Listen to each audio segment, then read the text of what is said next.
Okay, good afternoon everyone. I hope you all are doing well. You look gorgeous, just ready for the winter. I'm Rahul Chabra, based out of London office. The winter is not struck there yet, so I'm still happy. We have a privilege of hosting Mark Brincat, who is the Group CTO of The Economist in London. Mark has been our client for a few years now. He's an industry veteran in publishing industry, has worked for Economist, BBC, Telegraph, and he is a vivid speaker on digital transformation strategies, right? So in that context, we are fortunate that he took some time out and would present how in his own views is digital transformation shaping the media industry. Okay? And I think it's quite relevant to GlobalLogic as well, because in our business, we are helping a lot of global enterprises to digitize their business. So in that context, I think we all would find this session very productive and fruitful. So I think the plan is for 35-40 minutes, Mark would speak about his experience on digital transformation. And then last 15-20 minutes, we'll have question and answer session. Okay? Make sense? Yep. Good. Feel free to ask questions, guys. Over to you, Mark. Thank you. Hi, good morning. It's a pleasure to be able to speak to you today, and hopefully you find it interesting. This presentation I pulled together, and it says it speaks about our journey, the Economist journey, and GlobalLogic has been a real integral part of the journey. Yeah, so hopefully the next 30 or so minutes you'll find interesting.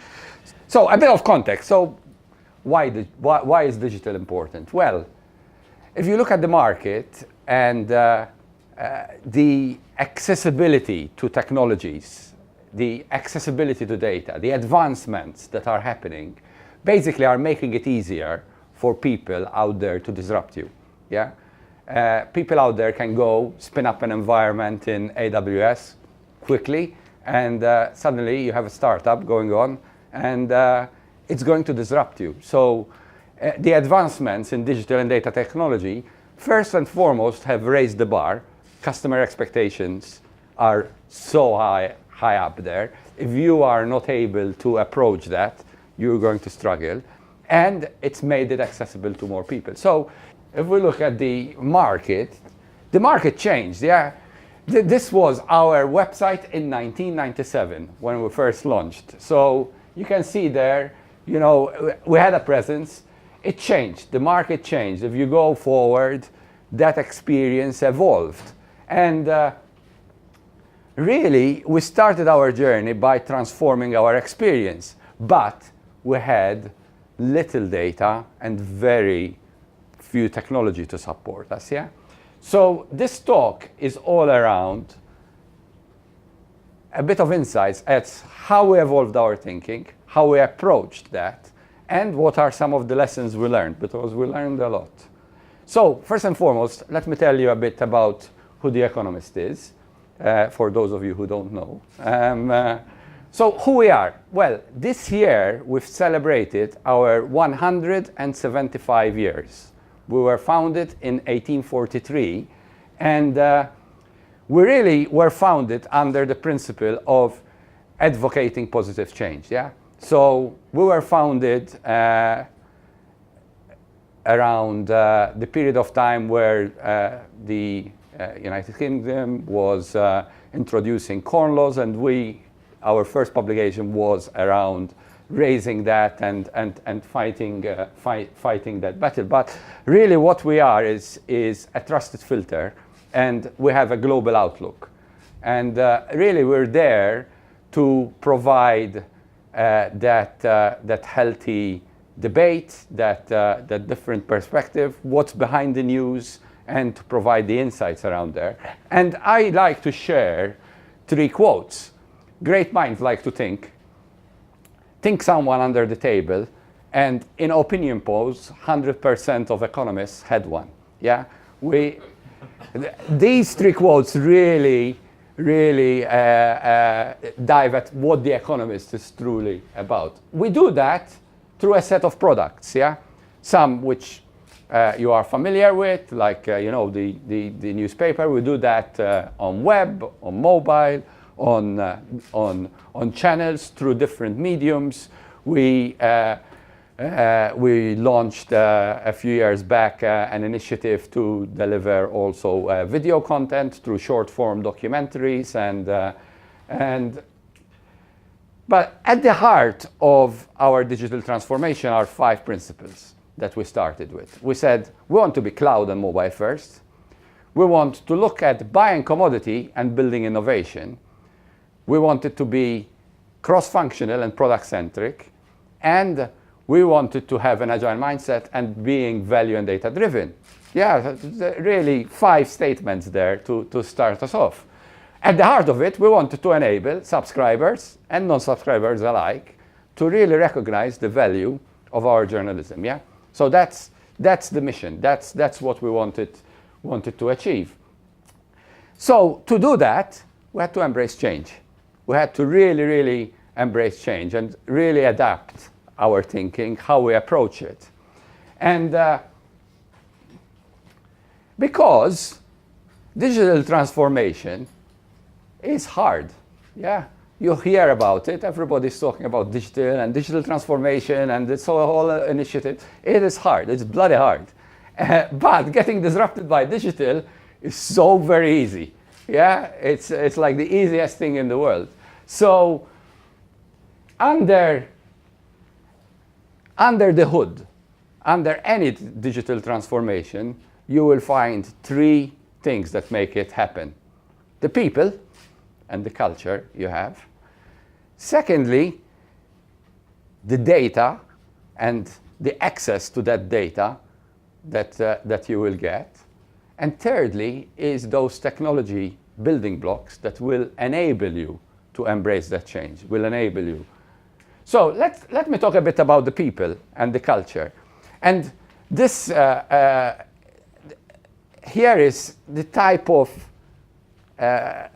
culture we're trying to build. Yeah, we want people to be empowered and engaged. We want them to be value-driven and practical, transparent. We want them to be respectful and collaborative. We want them to be customer-focused and commercially aware. Yeah, very easy to say, but as you know or may know, culture eats strategy for breakfast. It's a term coined out there by Peter Drucker. What does it mean? It's like if you don't have the right culture towards approaching your digital transformation, you're going to have a hell of a ride. Yeah, and for us, we've been evolving this. We've been evolving through the years, the culture, and we're constantly evolving. This is a slide from our latest technology strategy around talking a bit around what we're doing around culture.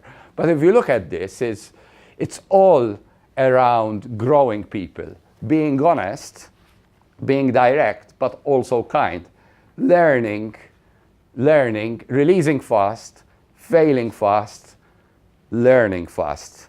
It's all around what that mindset that will enable you to embrace that change, to adapt and to evolve. So another key pillar of being able to digitally transform is becoming user-centric and data-centric. And when one of the stories I like to tell is how we approached the redesign of our very successful Economist app, which has been there in the App Store for a while, and we started saying we need something new to engage our subscribers. One of the key lessons that we learned is that we create a lot of content, and on a weekly basis we deliver our magazine, and how are we going to make it easier for people to consume that? Is personalization the answer? Is curation the answer? And really, there is there are a lot of opinions around this, and there are a lot of different approaches. The way we approached it is we went out there and we started interviewing different people that are users of our subscribers to our magazine, non-subscribers to our magazine, and we started trying to gain insights from them.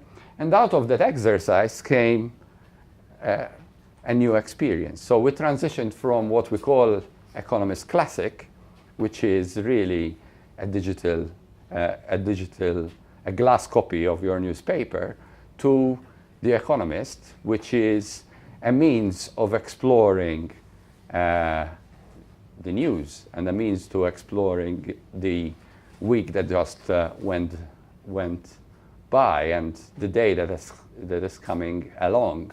And it's a means of engaging the subscriber. So at the heart of it, you have to become really data obsessed. You have to know your top level metrics, but you have to also have user specific data, and you have to continually test and continually try different ways of approaching that experience. Because within digital transformation, you really want to enable your organization to be able to react much quicker to that changing landscape. Yeah? Having data is easy in a way. You know, you plug in loads of different analytics tools. There are multiple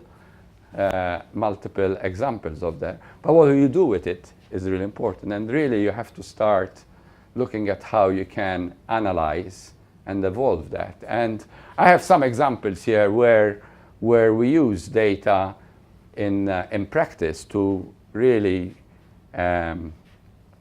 understand how our customers are using our products, interacting with our products, what are the different journeys that happen, you know, how is that product performing, what are people saying.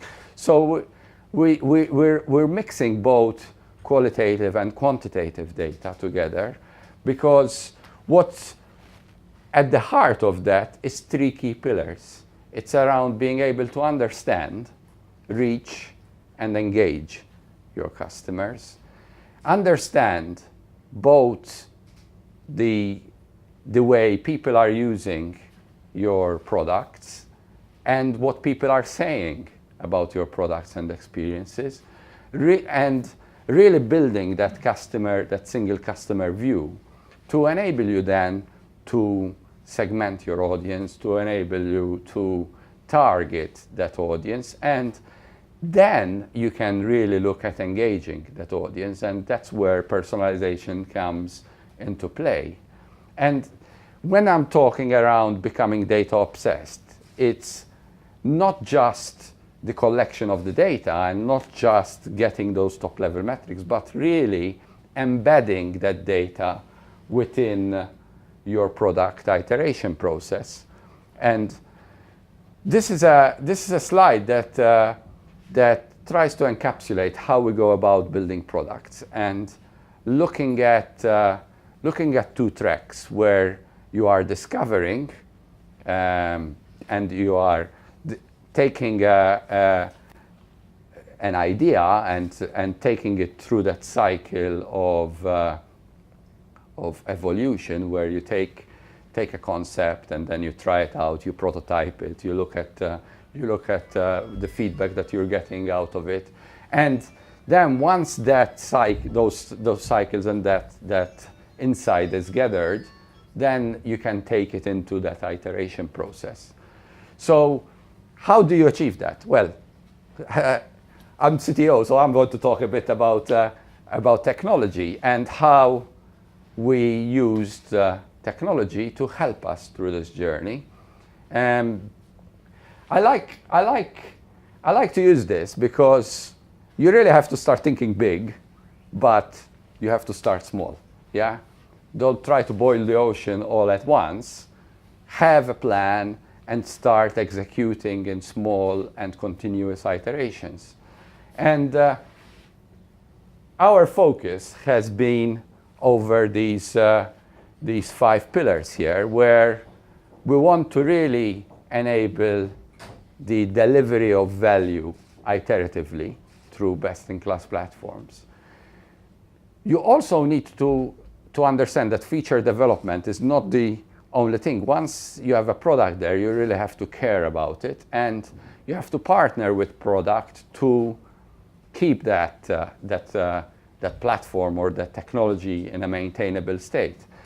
You have to remove the reliance on legacy. Media organizations who have gone through a number of different cycles of disruptions will have a vast landscape of legacy platforms that they have to deal with. But that is true of any organization that is looking to do a digital transformation. So the quicker you remove your reliance on legacy, the quicker you are able to execute.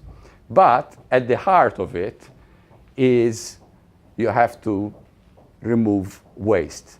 You build it, you ship it, you use it, and then you evolve it. It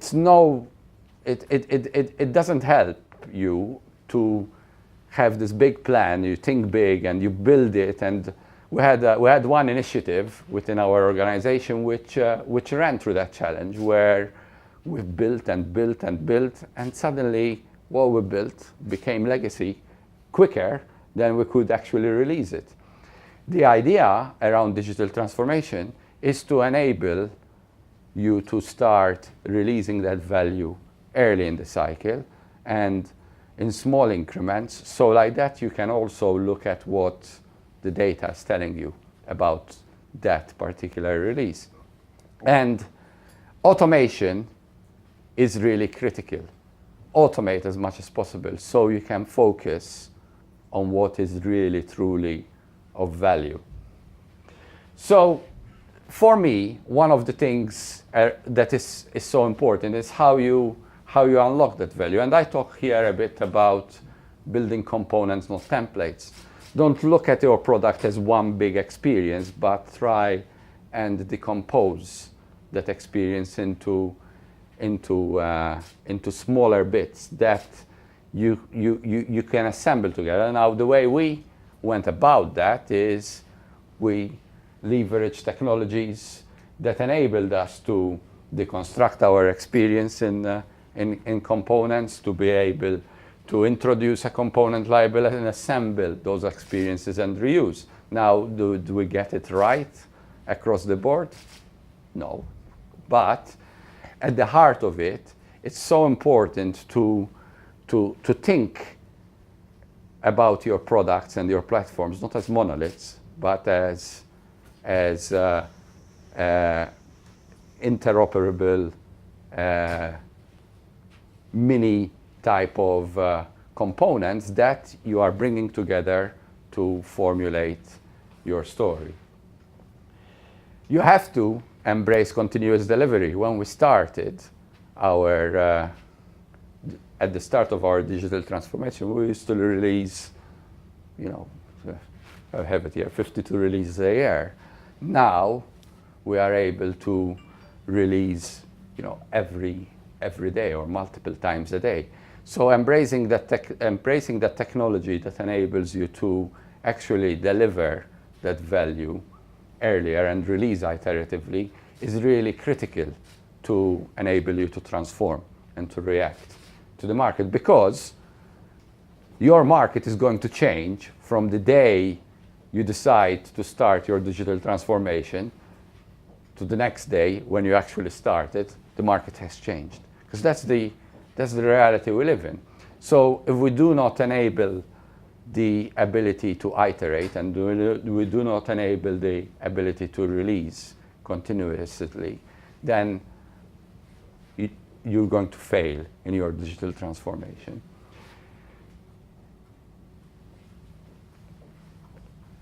Platforms, products, platforms, designing the right platforms to enable you to change and to approach that is also a critical part of your digital transformation. In terms of The Economist, we looked at what is that platform that we need to build to enable us to make use of our content. So we leverage the technologies from Amazon and other vendors out there, and we really looked at how we can get that content together, enrich it, and then deliver it to multiple products.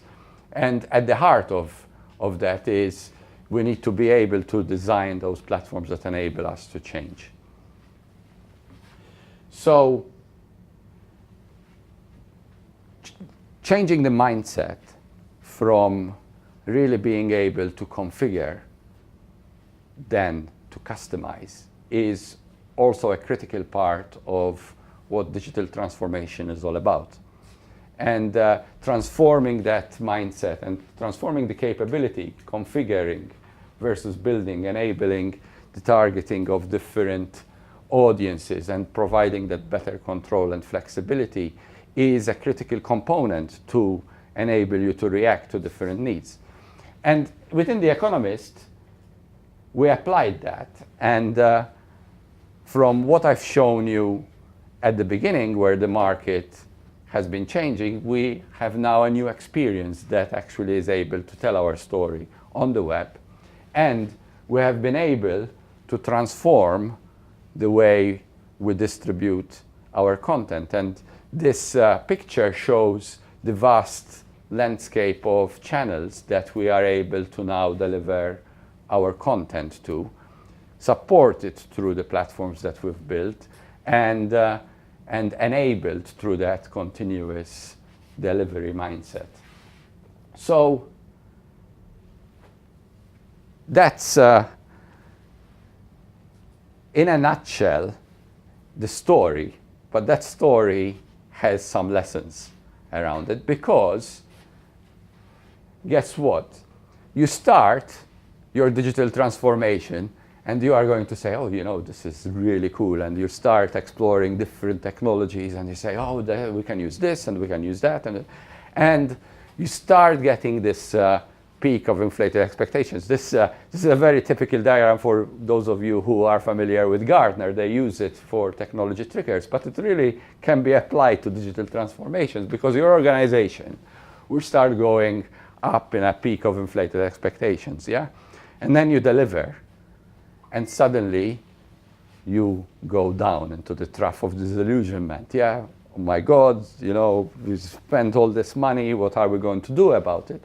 The trick is not to remain there, is actually to push through and to get to that plateau of productivity. How do you do that? Well, here are some of the lessons we learned through that journey, and some of them are, you know, are basic, but I thought it would be good to share some of these lessons. So we talk about how we bring people together, and we talk about, you know, cross-functional teams and cross-functional products teams, and matrix organizations has been there since the 80s, yeah? It's been around. But to enable you to transform, you have to start bringing people together, and you have to break those organizational silos. When you bring people together, they need to know what their role is. So having clear roles and responsibilities between cross-functional teams.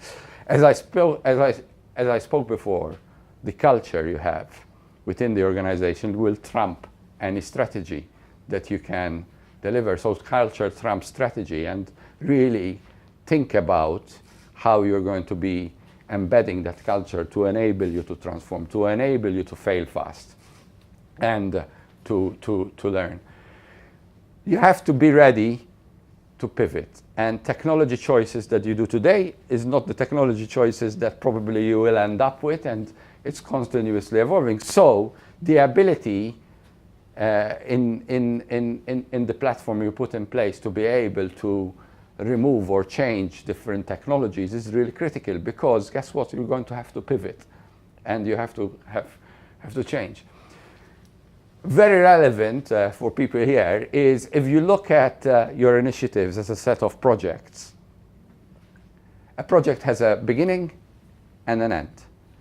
Digital transformation, in my opinion, is continuous.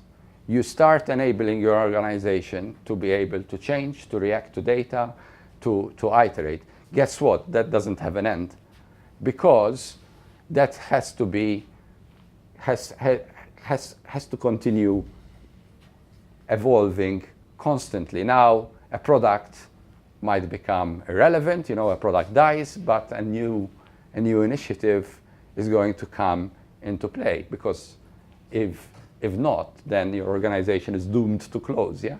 If it's only going to be around one product. So the importance around looking at your people and looking them as, and looking at means around how you augment your capability and embedding those people within your organization is really important. Having a clear vision and being ambitious, but not trying to rush and doing things too quickly. Critical in terms of being able to elaborate those areas of the change or the transformation, that you co-locate as much as possible. Co-location, and we talk a lot around distributed teams, and distributed teams have been in place. You can operate in a distributed fashion, definitely, but there are key components of your team that, if they are co-located, will be more effective, always, yeah, in terms of being able to approach a particular challenge, being able to react to a particular change. So co-locate as much as possible. Forward plan, important, but actually also, because of the iterative nature, you have to regularly review. And that goes in terms of the objectives you set, in terms of what the data is telling you, and being able to react to what the data is there. So you have to come together regularly, and also, for those of you here, obviously, that have been working in agile distributed teams, this is like duh, but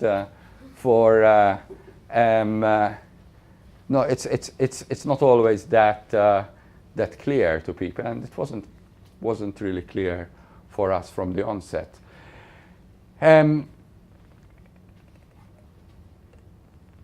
So these are really some of the nuggets that came through this period of change, and at the heart of it is for me 4 key lessons. The rate of change is constant and continuous, so get ready to embrace change and evolve.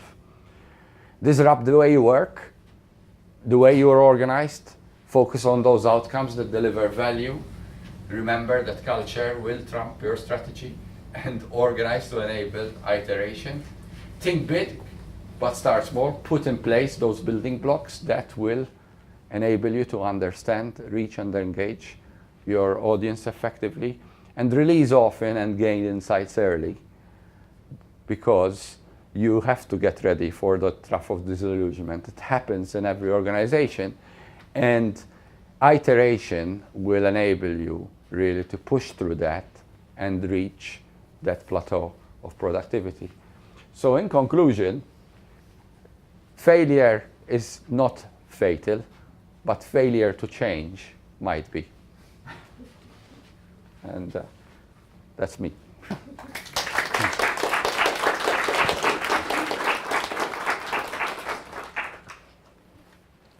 Questions? Okay. I have a question.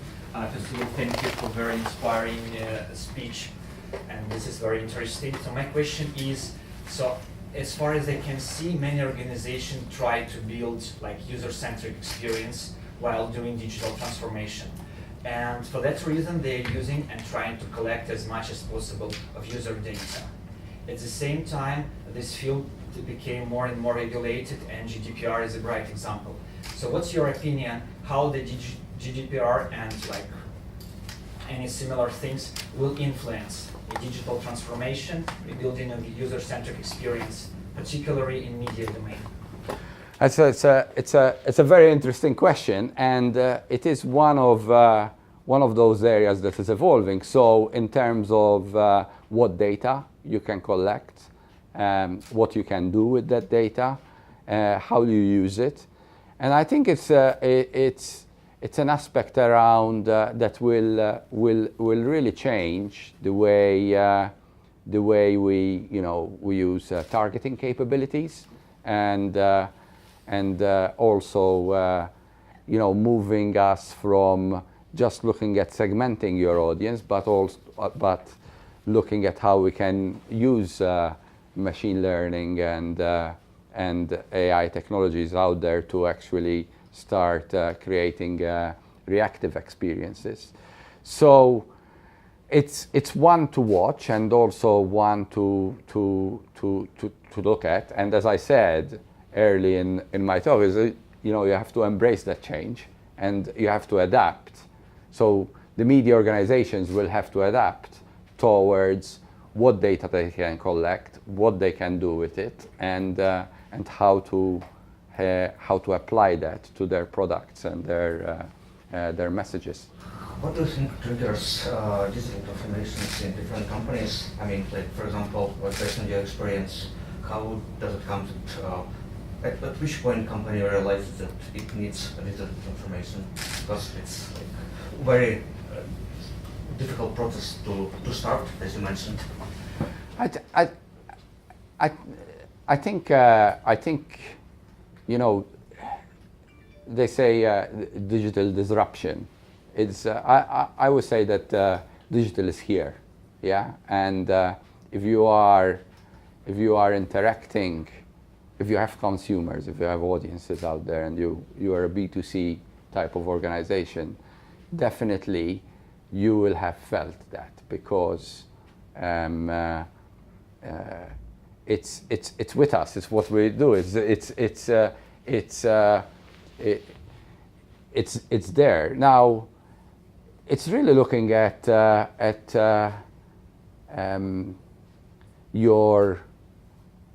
organization's capability, and is the organization able to react to their consumers' demands? Is it able to effectively launch new initiatives and approach new channels of communication? So it's a question around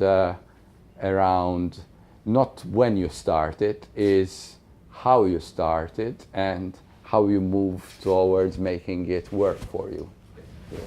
One of the slides you mentioned that basically we need to avoid legacy to become faster, right? And because the biggest legacy can slow it down. It's something that any IT organization faces one way or another. How would you recommend to first define legacy solutions, and how would you recommend us as a project organization to suggest to our customers to start moving in terms of legacy, rework, refactoring, change, or something like that? It's a good question. It's really understanding the specific organization you are working with. In The Economist, it was around understanding, okay, what do we want to be able to do? Well, we are content creators. We want to get our content in front of as many people as possible. Why?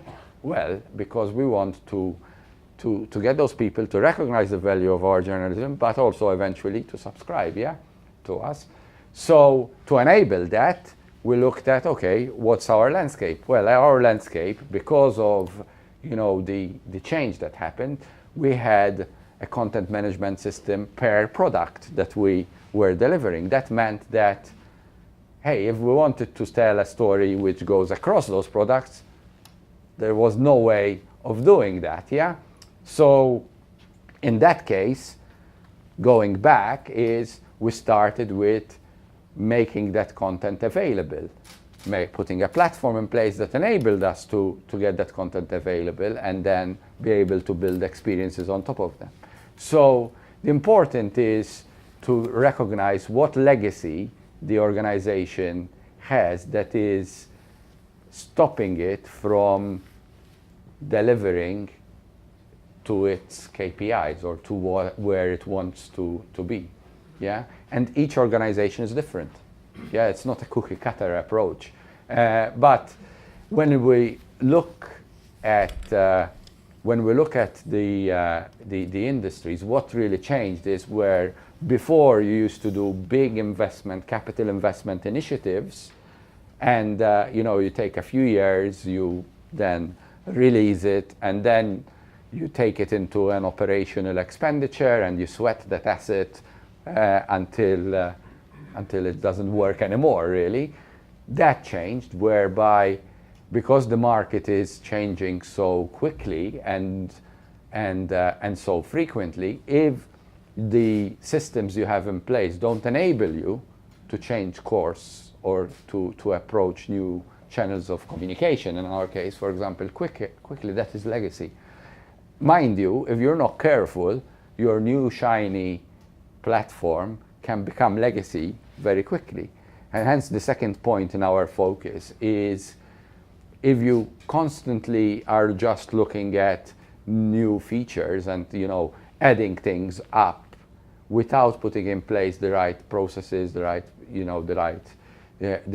approaches, then the rate at which legacy becomes legacy has grown exponentially, and the time it takes for your platform to become legacy has reduced exponentially.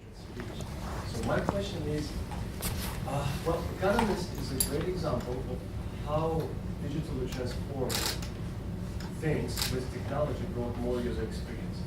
But let's say, as a change maker, if there would be one or two key points for next changes in the roadmap, what would be them for you? For The Economist, what's coming next? Well, I think for us it's going to be how we tell our stories, and so we're out there on multiple platforms, as you can see. So we get the written word out. It's what we're seeing is a steady rise into the consumption of podcasts, for example. Audio is very big. The other big disruptor that is coming, and has been coming for a while, is a big proportion of the revenue. It was and still is through advertising, and that industry is heavily disrupted.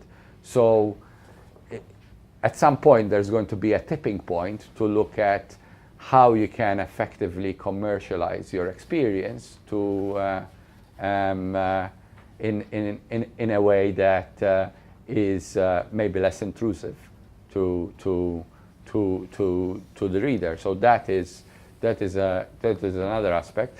The third for us would be around being able to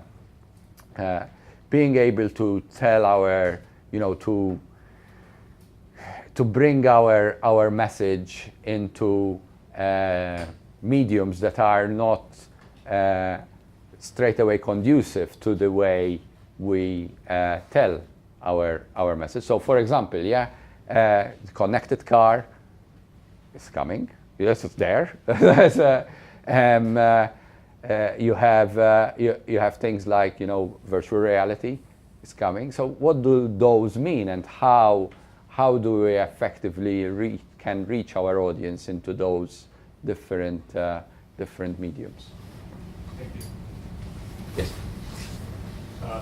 I think it's a very good story about digital transformation, but on the front side. And I would like to ask you about the maybe your strategic initiatives, maybe your opinion, or maybe just a thought how economists can also transform on the backside. What I mean, right now we are mostly discussing means and channels, how we deliver news and information to the audience. But one important aspect is also how these news have been created. And right now we have a lot of public discussions about fake news, about different trolls and so on and so forth. So do you consider anything in also on the technology perspective, how economists and publishing business in general can transform the way how news are created, how information is validated, how genuine sources are revealed and find out. Maybe some kind of AI solution which can track the initial general, I don't know, publication of a particular fact, or just analyze tons of data and come up with something which is authentic and true. Like, I don't know, anything that you might be working on Well, this project. I think basically he's asking how do you police Facebook. Well, it's a very interesting question, and I'll give you my perspective around this. I think fake news is very much on everybody's mind. The Economist is not a breaking news organization, so what we do is really look at what's behind the story, and we are going to go and get the data and look at the data and then interpret that data and write up a piece that is going to be explaining, what is our perspective, what are different perspectives, bringing it together to tell a story. Then there are other topics where we really advocate for positive change, like climate, on climate change, like around the right to die, around are some of those examples. So in terms of the use of AI in the editorial process, it has a role to play in terms of how maybe you can collect the different data points. I don't particularly see it relevant for the Economist itself, because it's not a breaking news organization. So when I was, for example, at the Telegraph, we were looking at certain things that I think it's the LA Times or one of them was doing, whereby it was monitoring different social feeds, and then depending on those indicators, it was looking at that and then creating a story automatically and then publishing it. That cycle and how you are able to look at false positives or misinformation that is out there and being able to recognize that. In that particular pipeline, there is definitely something to look at. Yeah. So roundabout way, I don't think it will change much around what The Economist does, because the reason why we are there is around providing that insight behind the news. But it definitely can play a part in terms of being able to get us more data points towards our storytelling process. Thank you. Yeah. Within a couple of years, there were some news that a couple of medias like The Independent, National Geographic, and House, they're kind of reducing their printing. They do not do the physical magazine journal. Is part of eliminating this part, is part of digitalization, or is something different? Is The Economist planning to do the same, or why is it happening? Yeah, for us, the print medium is still very successful. We have a very, very strong and healthy print circulation. So there are no plans currently to reduce it. It could be that it's the nature of the publication. Yeah, it's around being able to take that publication that comes out on a weekly basis, sit down and read it through. That maybe is more conducive to that medium for some people, or they like the feel around it. I don't know. I know that some publications, to reduce the cost of operation, distribution cost, production cost, they are looking at fully embracing digital. For us at the moment, it's both the print and the digital are two mediums that are important for us to be able to reach our audience and deliver our service to our subscribers. From a technical point of view, when you transform from paper to digital, what's the top two things you measure about your teams who develops the product, and what's actually the size of the team, I mean software team? So, it's for me probably it's two things. It's the time to market, and also it's the quality of the output that you are getting there. So it's looking at things like escape defects, but thirdly, it's also how the product is performing, both operationally, i.e., time it takes to load, but also in terms of those metrics. For example, on our website, we look at things like, how many times people come back to the site, how many articles they read. On the app, we look at, how much time you spend on the app, how many times you come during. So it's a combination of looking at those top-level metrics or North Star metrics that are very specific to the product and experience, the time it takes you from concept to actually delivering a feature out in front of the customer, the quality of that output. The size of the teams are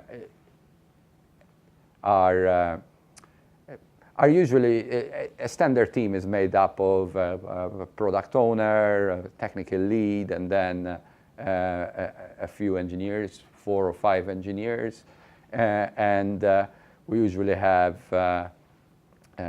QA within that team, and then we have a particular DevOps engineer which is associated with the team. In our view, it's looking at creating more full stack teams, ideally that look after that full stack engineers that look after that product. And though we're still away, there's still a way to go towards getting there. Yeah, so that's. Hopefully I answered your question. How much time do we have? Do we have some more time? Some more question, guys? I have final question for you. So I engage with a lot of CTOs, and and they all talk about digital transformation in their respective industries. And one of the slides that I liked about user-centric, data-driven insight, which is very influential if it can be implemented in the right manner, right? Now, a question that I have is, how do you measure the impact of data transformation? So a lot of companies are embarking on the journey, but are they doing the right thing? Is there a way that Economist has successfully measured so far that yes, this has been quite influential, quite profitable, or it has decreased the churn, it has increased the subscription, it has increased revenue or advertisement? So just wondering, is there a way, or is there something that can help to quantitatively measure that, in your opinion? Well, as I said, I think digital transformation for me never ends. Yeah, you start it and you put those capabilities in place to be able to continue acting. So at the heart of it is that each of those products need to have the appropriate metrics that are driving them. So looking at it, has the digital transformation been successful, is a very subjective call. But if you look at the metrics out there, how long it takes us to get a feature from thinking about it to actually getting it, has that reduced? How are our customers engaging with our products? Has that improved? What is our conversion rate? How are we taking people from the different channels and actually getting them to want to subscribe? Has that improved? And so the important thing is that each of your products have the right metrics in place, agreed, that then you are continuously tracking and looking at the initiatives that you are going to be taking in and delivering, how it's going to deliver towards those metrics. And that is the critical thing. I think looking at digital transformation just as a project, we start today, January 1st, we start our digital transformation. We're going to end it in 2 years' time. Not the right. It doesn't work like that, because A, guess what, the market will have changed. Yeah. B, as you know, it never works. But if at the end of your, if at the onset you're looking at, is my organization able to react quicker to the changing market? Do I have control or an understanding of what data is coming out? And am I able to react to that change and evolve? So what was today the status quo is not what tomorrow is. So can I change? If those things come into play, then I would believe that your digital transformation is a success, because you are able to react, you are able to change, and you are able to adapt. Good. Okay.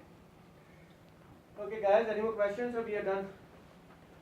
I think we probably don't have too much time left. Yeah. So thank you, Mark. Thanks so much for your time. I think the session was really productive. As you can see, the level of interaction was quite high. So thanks again. Thank you. Thanks for listening to me. Thanks.